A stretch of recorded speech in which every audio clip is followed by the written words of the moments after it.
Mashallah. So, ibig sabihin nyo po ngayon, kay ang tanong parang ito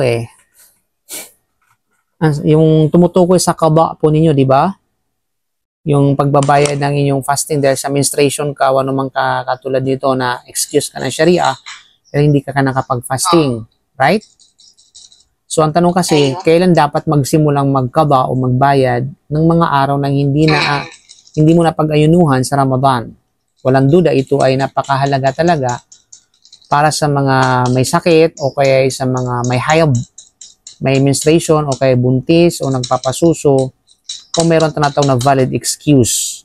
So bilang kasagutan dito, maari nang magsimulang magqada agad pagkatapos ng araw ng Eid al-Fitr. Kahit sa mismong araw pagkatapos ng Eid, kung nais at kaya mo na. You know?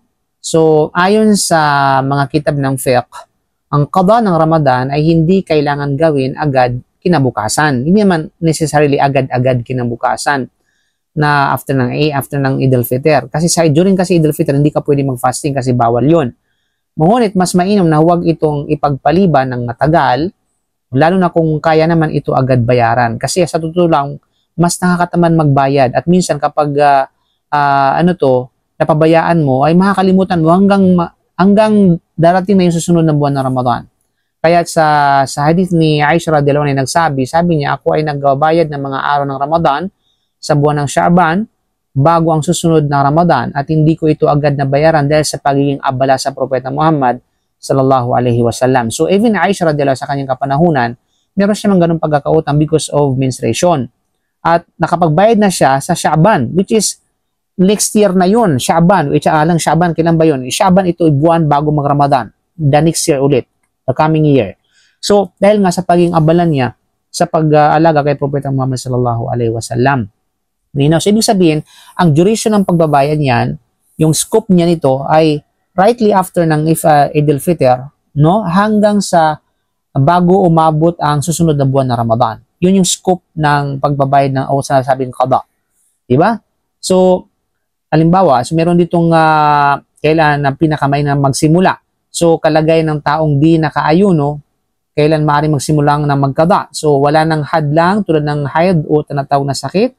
Pagkatapos ng Eid al-Fitr o Shawwal, which is Shawwal, after ng Ramadan is Shawwal. May ongoing na sakit o panganganak. So, kapag gumaling, kaya ng katawan, may ibang valid excuse, biyahe, pag-aalaga ng sangulat, iba pa kapag natapos ang tinatawag na dahilan. So, kung saan ka komportable na at kung saan ka na ready sa pagbayad, walang problema doon. So, ano ba yung hindi dapat gawin? So, ipagpaliban ng qada ng walang dahilan hanggang sa dumating ang susunod na Ramadan. So, wag natin gawin yun. Kung umabot na ang susunod na Ramadan at hindi mo pa rin naibayad ng walang excuse, may kasalanan ka na.